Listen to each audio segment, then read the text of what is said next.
Assalamualaikum warahmatullahi wabarakatuh. Alhamdulillah wassalatu wassalamu ala rasulillah Sayyidina wa maulana Muhammad ibn Abdillah wa ala alihi wa sahbihi wa mawala wa ba'dah. Kawan-kawan semua peserta perkuliahan Bahasa Indonesia, setelah melihat perkembangan jalannya perkuliahan ini, maka pada momen kali ini Bapak rasa penting untuk menyampaikan evaluasi terhadap jalannya perkuliahan online mata kuliah Bahasa Indonesia. Sebab mungkin perkuliahan selama ini ada yang merasa sulit untuk memahami, ada yang merasa dosennya kurang aktif, mungkin ada juga yang merasa bahwa perkuliahan ini ya seakan-akan belajar sendirilah. Nah, untuk itulah Bapak kayaknya merasa penting untuk menyampaikan evaluasi dari hasil perkuliahan selama ini, apalagi perkuliahan online ini diawali atau dirasakan teman-teman di semester pertama awal masuk kuliah, ya, belum sempat merasakan bagaimana kuliah tatap muka. Nah, jadi sebenarnya beginilah sistemnya pembelajaran orang dewasa. Kalau di tingkat sekolah guru memang banyak membimbing, tapi untuk tingkat kampus, untuk di dunia perkuliahan, mahasiswa itu harus belajar aktif sendiri. Sebab tidak mungkin semua ilmu itu bisa Anda kuasai hanya dengan mengandalkan dosen yang masuk.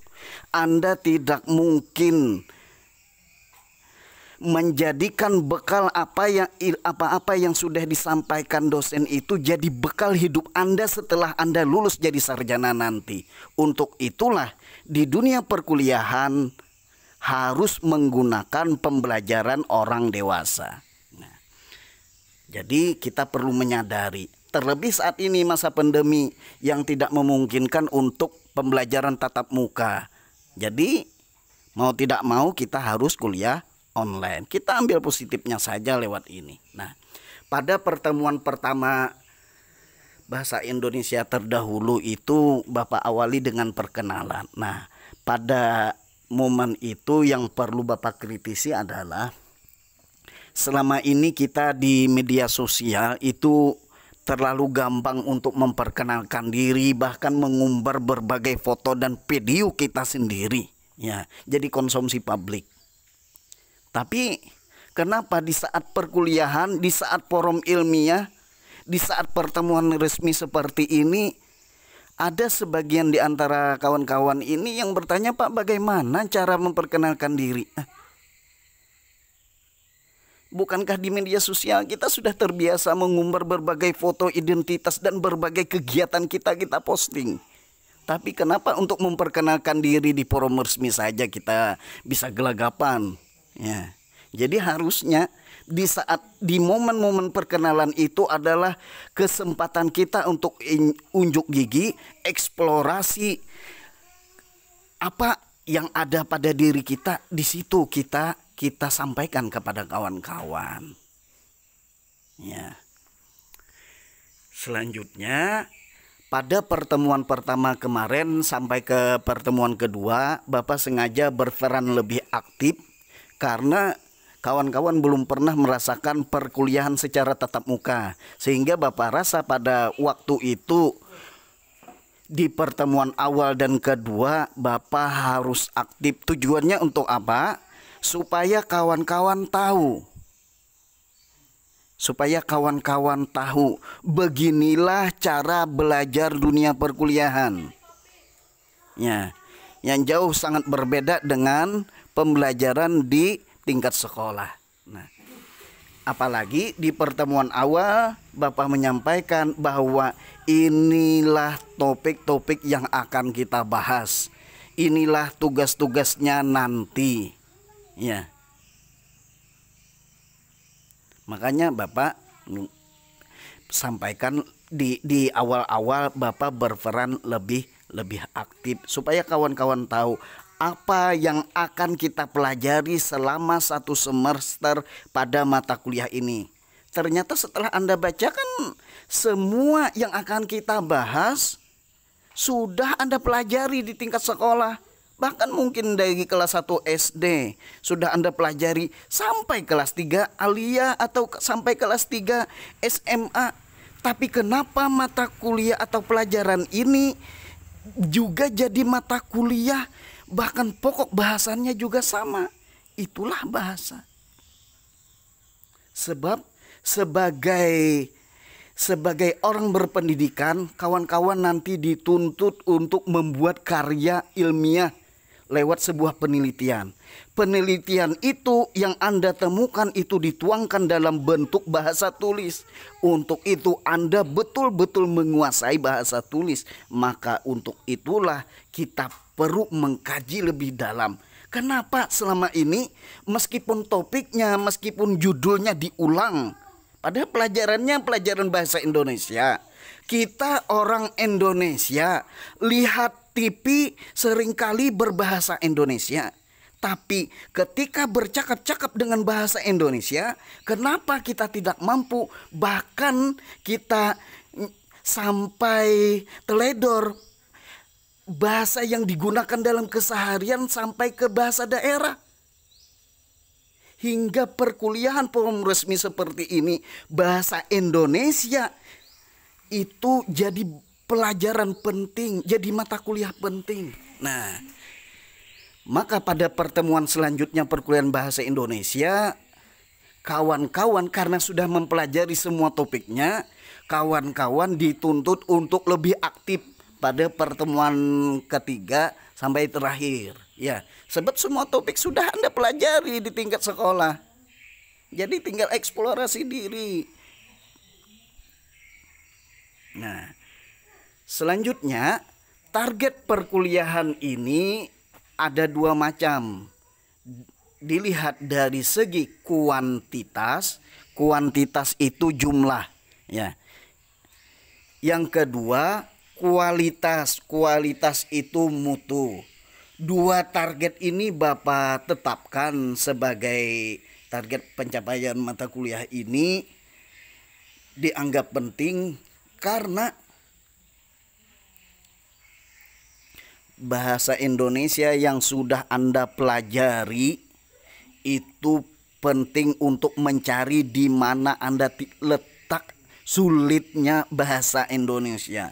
Untuk itu ketika dibuat makalah dan dijadikan sebagai topik untuk bahan diskusi, sampai ada beberapa pertemuan, salah satunya pertemuan ke-8 itu mencapai 8.000 komentar. Di pertemuan 9 ada kelas yang sampai 9.000 bahkan sampai 10.000 komentar. 8.000 sampai 10.000 komentar itu bukan hal mudah. Pertama, ada segi keunggulan, banyaknya komentar. Tidak mungkin ribuan komentar tersebut semuanya ngelindur. Tidak mungkin semua pertanyaan bahkan jawaban tersebut keluar dari topik yang dibahas. Jadi ketika banyak pertanyaan kawan-kawan, maka perlu konsentrasi si pemilik makalah untuk menyampaikan jawabannya supaya lebih orisinil, supaya lebih ilmiah. Itulah tantangannya. Ketika yang bertanya itu sedikit kan nyaman untuk kita mempersiapkan jawaban. Tapi bayangkan ketika pertemuan 8 dan ke-9 itu satu pertemuan. Satu pertemuan itu berapa menit itu? 2.30 sampai 4. Berarti dalam 90 menit ada yang bertanya dan menjawabnya sebanyak 10.000 komentar. Luar biasa. Kalau 1 menit 1 komentar, maka 1,5 jam itu tidak cukup untuk 10.000 komentar. Jadi sangat luar biasa. Itu tantangan bagi pemakalah, bagi penyaji materi pada saat itu. Kenapa banyak komentar? Ya, tantangan tersendiri. Kalau memang itu direkayasa, tetap sulit. Kenapa maka sulit? Sebab tidak semua komentar bisa diarahkan, apalagi jawabannya. Nah, namun ketika kawan-kawan mulai menyadari bahwa orang yang paling banyak bertanya, mahasiswa yang paling banyak menjawab, mahasiswa yang paling kritis pada setiap pertemuan, itu yang paling tinggi nilainya, maka Bapak rubah haluan. Penilaian Bapak rubah. Kenapa? Kalau tetap seperti itu, semua orang nanti berpeluang nilainya tinggi. Maka Bapak rubah. Pada pertemuan-pertemuan selanjutnya, karena kawan-kawan sudah menyadari bagaimana cara Bapak menilai, Bapak rubah bahwa nilai yang paling tinggi itu dilihat dari kualitas. Kualitas itu apa? Mutu. Bapak lihat mutunya dari mana? Pertama, komentar atau jawaban kawan-kawan itu dilihat dari pedas tidaknya komentar. Ketika Anda bertanya, pertanyaan yang pedas itu adalah pertanyaan yang telak, pertanyaan yang fokus kepada materi, sulit dijawab, bahkan ketika browsing itu sulit ditemukan. Browsing di Google sulit ditemukan jawabannya, apalagi sampai meminta contoh yang ilmiah, real, seperti bagaimana kehidupan sehari-hari. Maka itu termasuk komentar yang pedas. Jawabannya bagaimana? Jawaban yang pedas adalah jawaban ketika Anda menyuguhkan jawaban menurut pandangan Anda, tapi dibumbui dengan jawaban atau dengan teori yang disampaikan para ahli. Ya, maksudnya begini.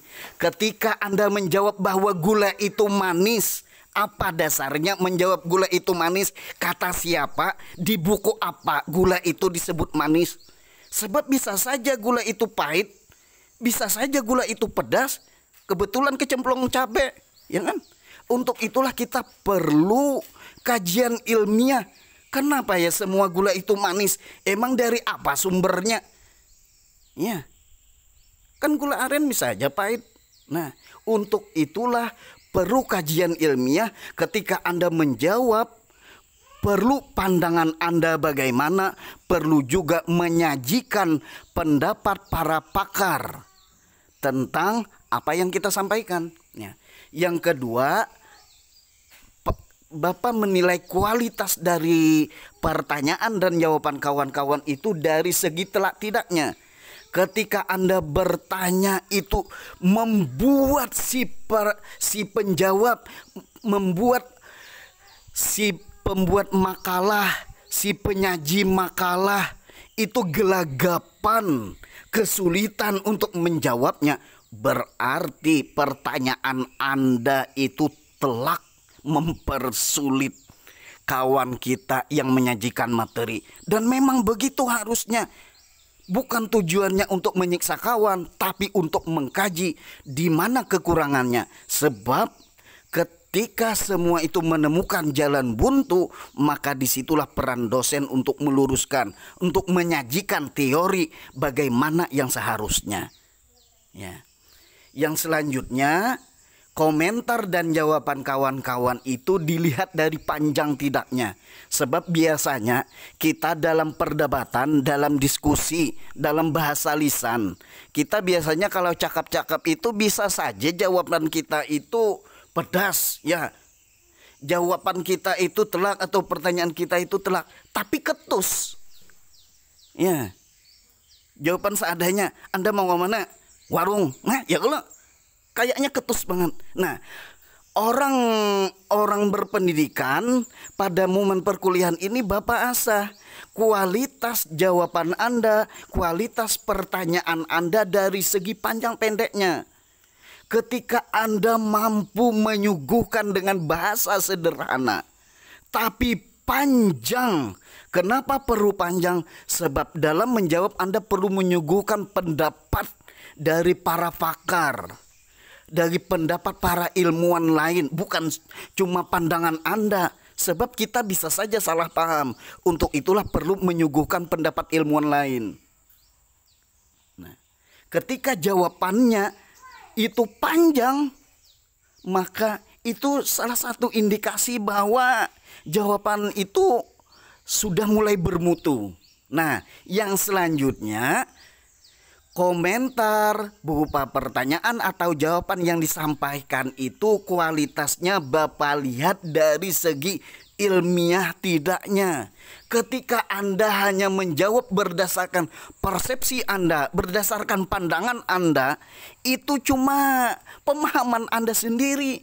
Bisa saja Anda tidak tahu, bisa saja Anda belum membaca orang lain, sehingga ketika orang bertanya atau ketika kita melihat sesuatu, kita gampang menyalahkan orang lain.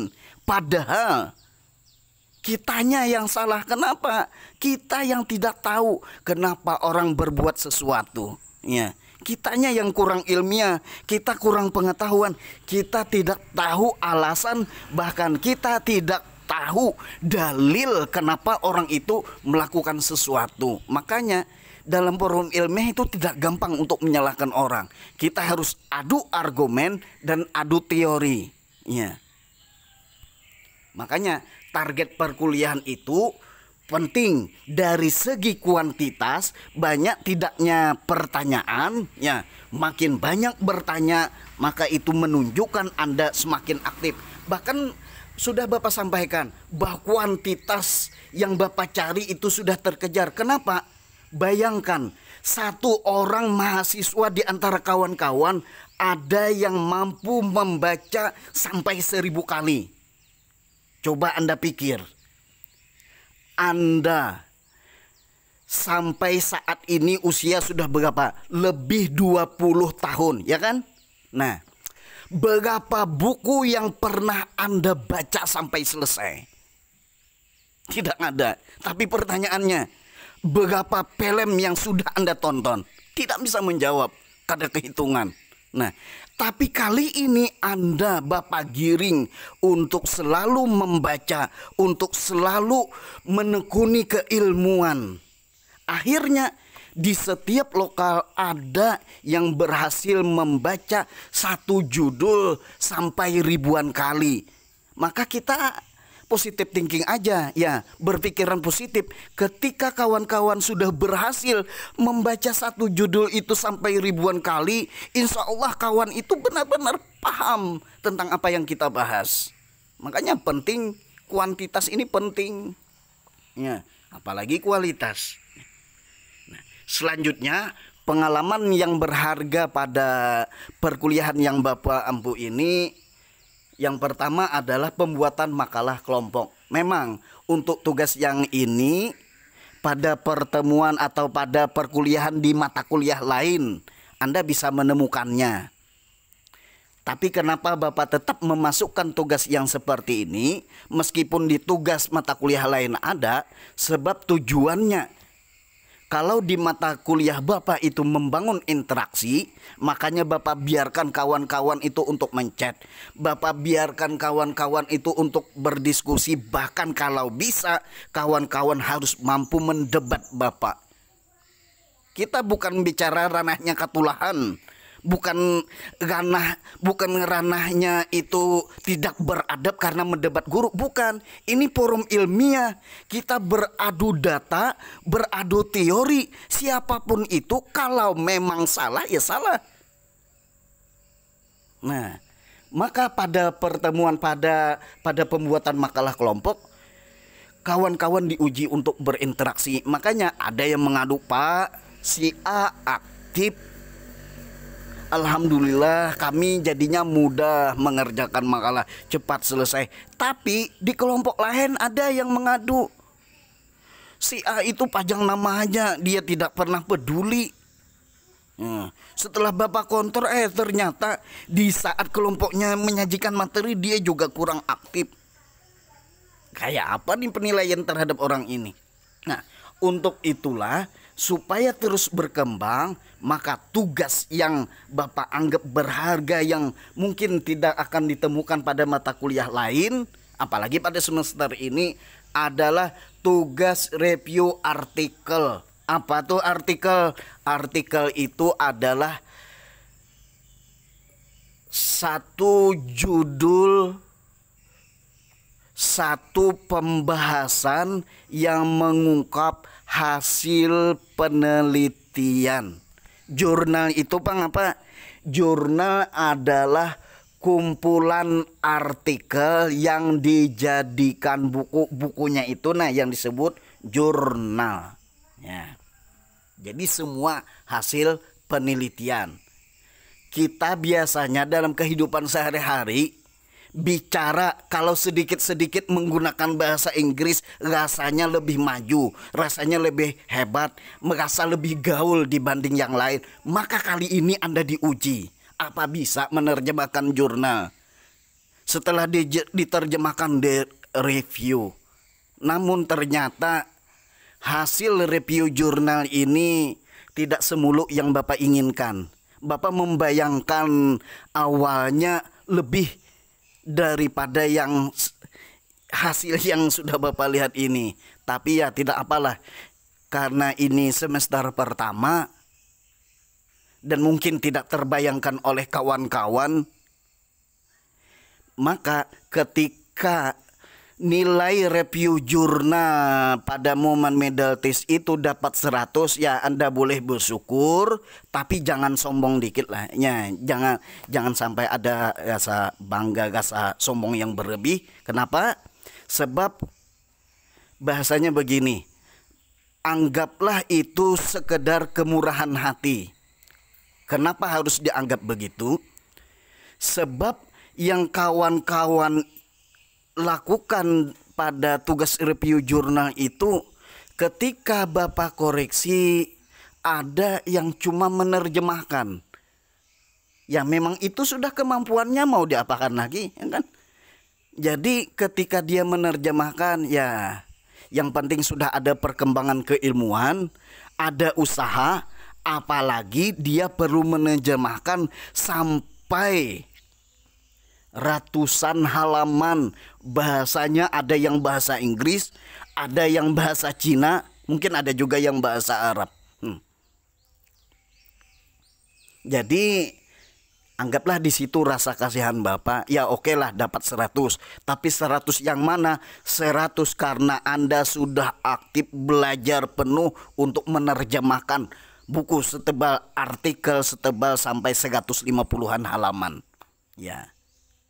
Bukan berarti jawaban Anda itu benar. Ya. Sebab target Bapak, setiap orang harus ada perkembangannya. Bukan berarti harus benar semuanya. Harus ada perkembangan dari tahap awalnya bagaimana, setelah dilatih sampai di mana kemampuannya. Nah, kan tujuannya itu. Karena mengejar mutu, tidak bisa dipaksakan.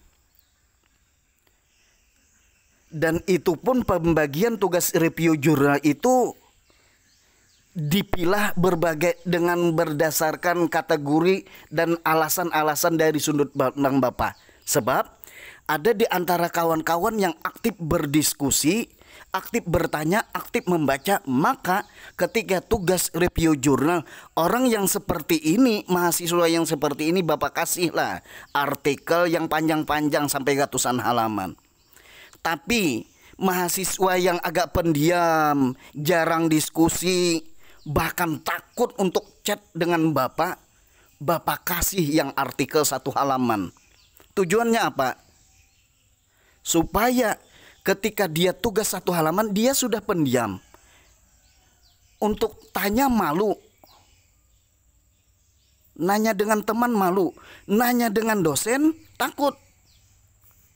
Maka ketika dapat tugas berbahasa berbahasa China, mau tidak mau dia akan tergiring, dia akan terbawa arus untuk bertanya dengan dosennya.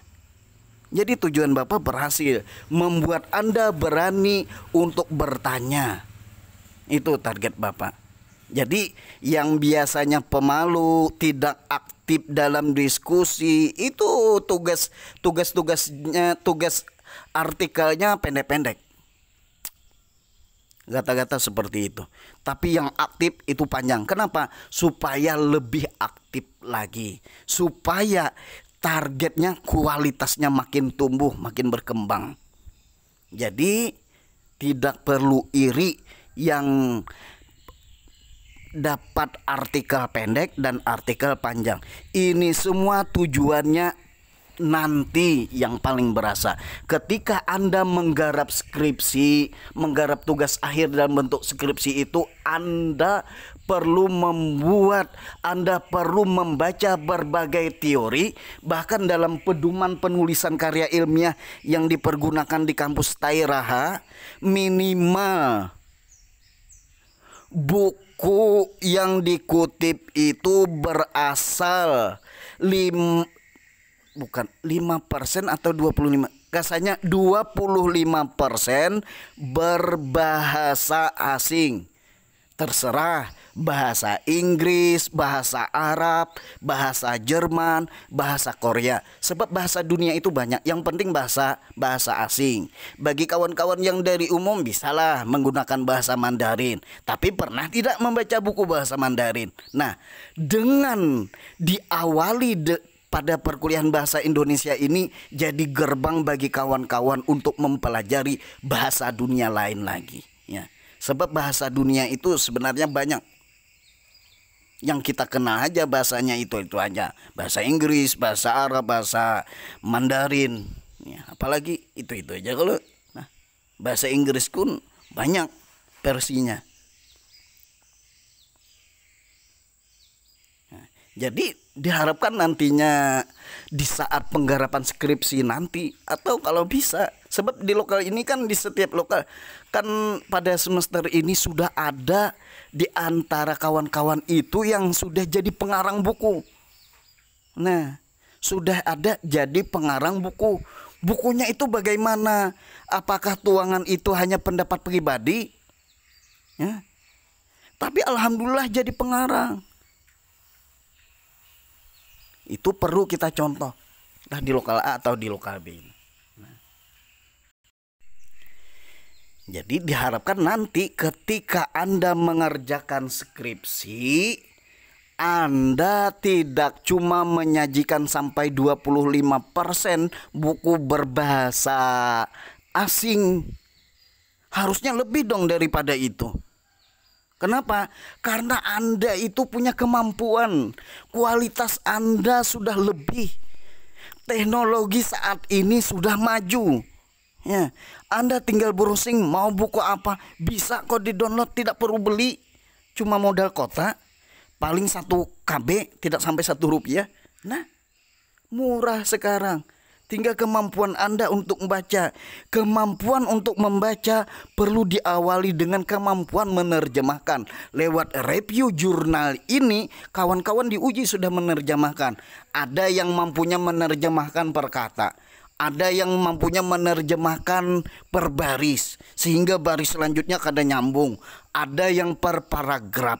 Nah, ketika Anda mereview jurnal, tapi Anda cuma menjelaskan, ya, ketika Anda mengomentari itu, Anda cuma hanya menjelaskan kata-kata yang Anda anggap sulit. Itu kan kata-kata yang Anda anggap sulit, padahal orang lain belum tentu mengatakan kalimat itu atau kata itu sulit.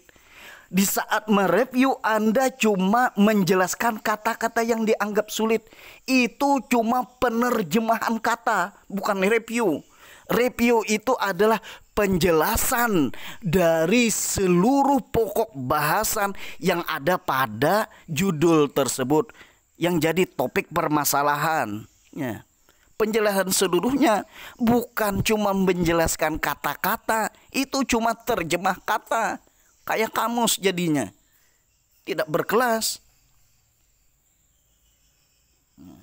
Jadi kalau dapat 100, saat review jurnal dapat 95, jangan terlalu bangga, apalagi sampai sombong, sampai pamer dengan kawan-kawan. Aku dapat 100, kamu gimana? Nah, jangan sampai begitu. Anggaplah itu bagian dari kemurahan hati dosen. Ya, sudah. Untuk itu, khususnya yang sudah pernah mengarang buku, meski sekarang masih kuliah semester 1, kita perlu dalam bahasa Indonesia ini ditegaskan. Jadi bagi kawan-kawan lain ya, mudah-mudahan kita bisa menerbitkan buku bersama, sebab menulis itu sebenarnya tidak sulit ya. Menulis itu tidak sulit, yang sulit itu menuangkan, sebab kadang banyak yang terangkai di dalam otak, di dalam pikiran kita, ketika kita tulis ternyata lebih sedikit dibanding yang kita pikirkan.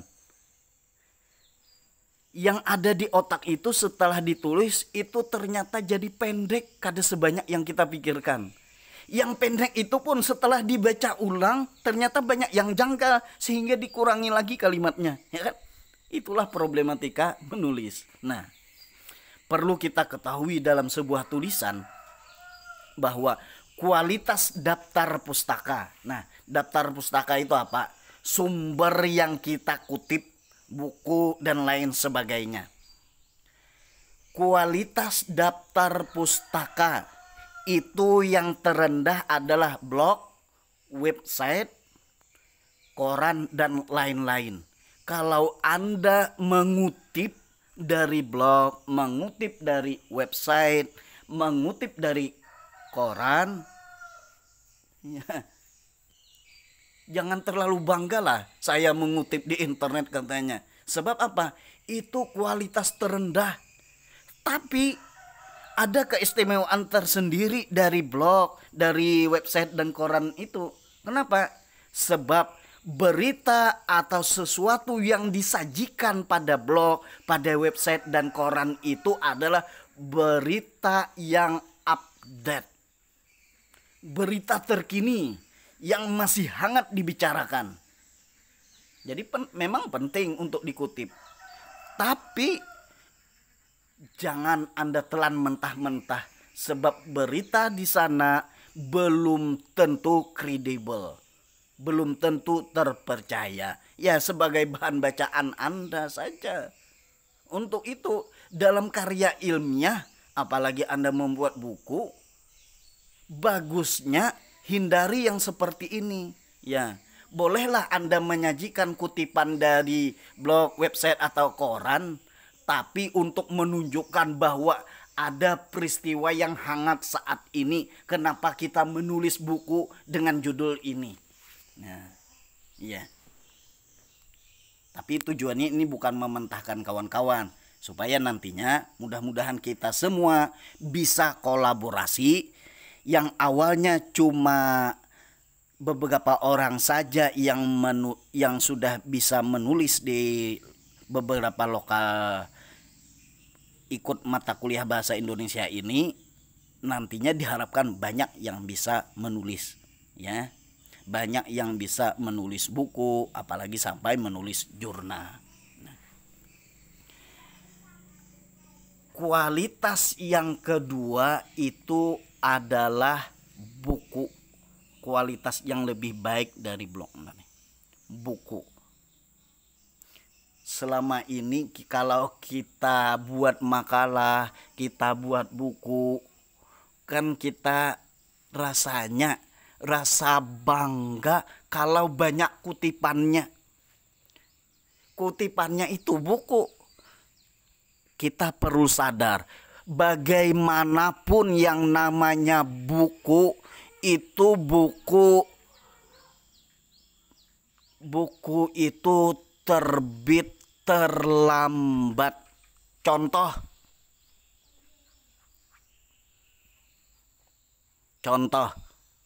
hari ini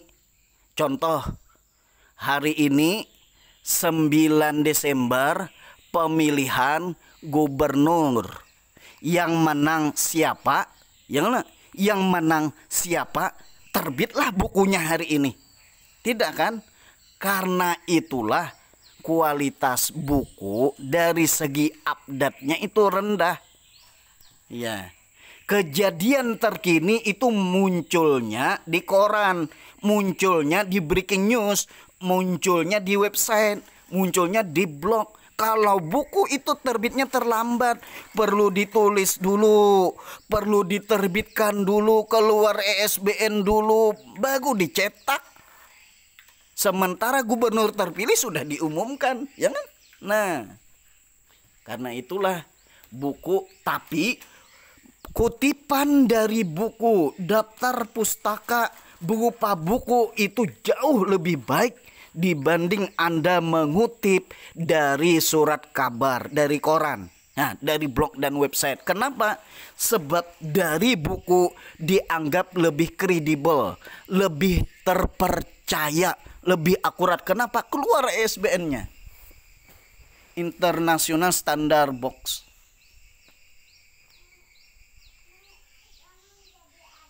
International Standard Box Number. ISBN-nya keluar. Namun di atas buku itu ada lagi yang lebih baik. Apa itu? Proceeding. Proceeding itu adalah karya ilmiah, namun tidak masuk jurnal, tapi masuknya jadi sejenis buku, makanya proceeding. Kalau buku belum tentu penelitian ilmiah, bisa saja ungkapan, ya kan? Bisa saja pandangan-pandangan, bisa saja cerita, itulah buku. Tapi yang namanya proceeding itu adalah hasil penelitian, tapi kelasnya tidak sampai kelas jurnal. Yang penting hasil penelitian lebih akurat, ya kan?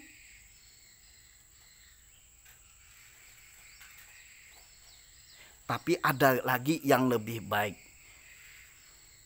Daftar pustakanya diambil dari jurnal bereputasi. Bereputasi itu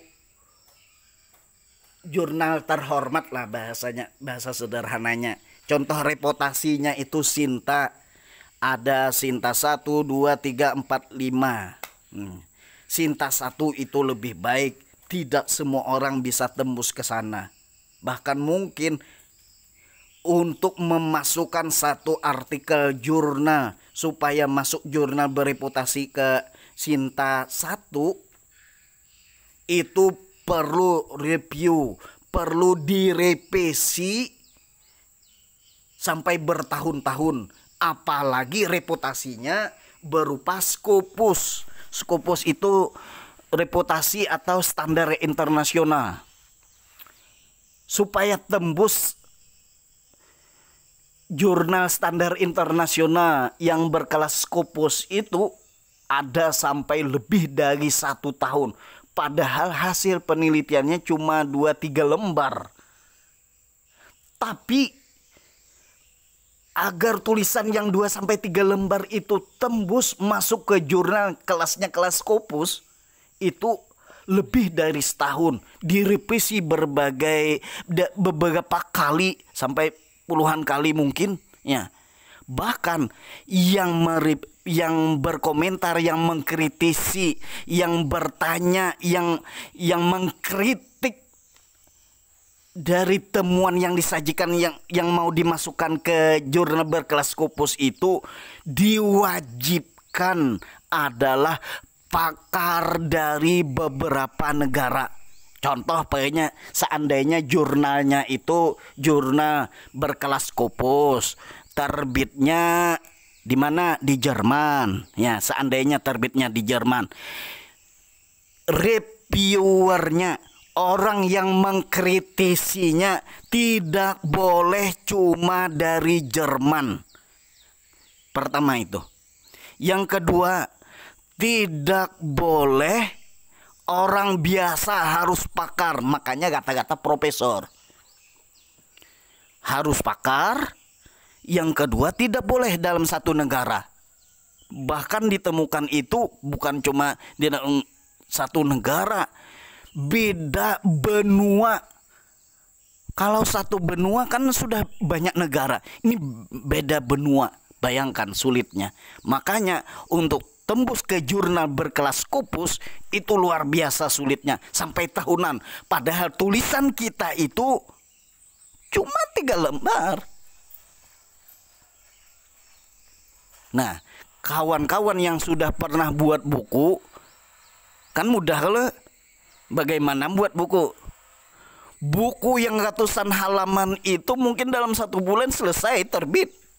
Tapi jurnal ternyata lebih sulit. Karena itulah kualitas daftar pustaka yang kita kutip.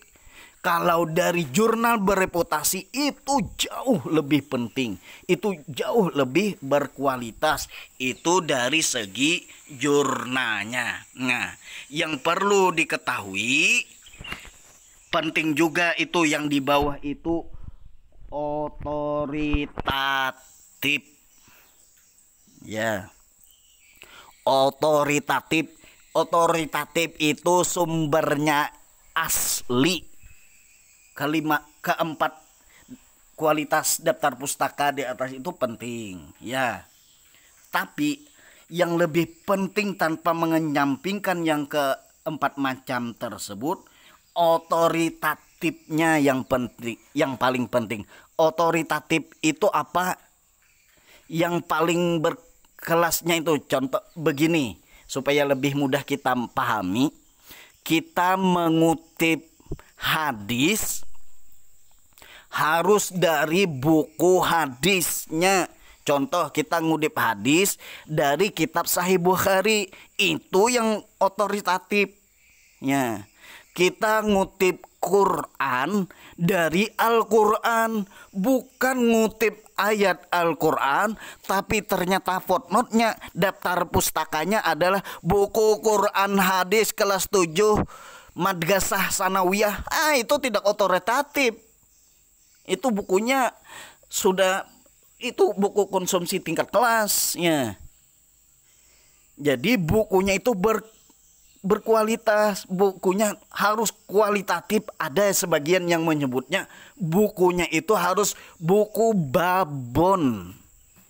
Itu yang maksudnya otoritatif, dari sumbernya yang valid, sumber utamanya.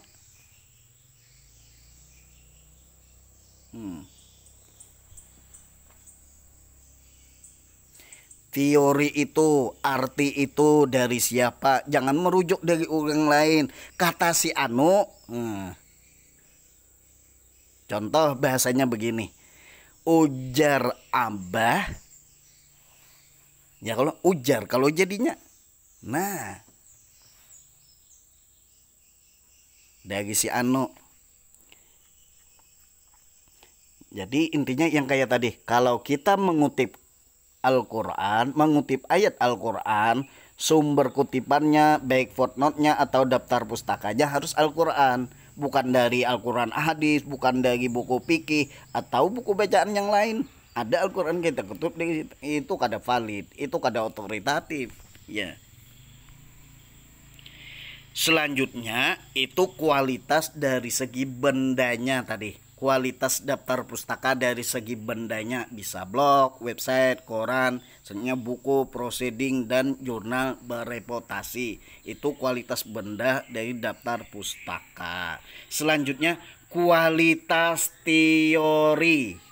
Kualitas teori kita menjelaskan pokoknya gula itu manis menurut pendapat Adul. Sedangkan menurut pendapat Beni, gula itu pahit. Nah, dikumpulkan berbagai teori.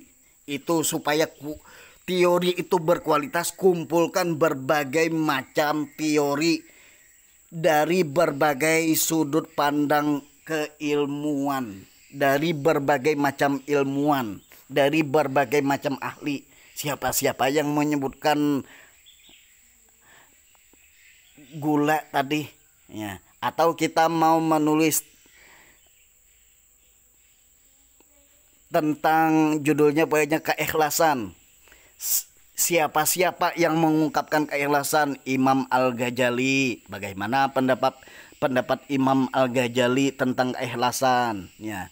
Terus menurut Imam Nawawi bagaimana ikhlas itu? Menurut Nawawi Al-Bantani bagaimana ikhlas itu? Menurut yang lainnya bagaimana?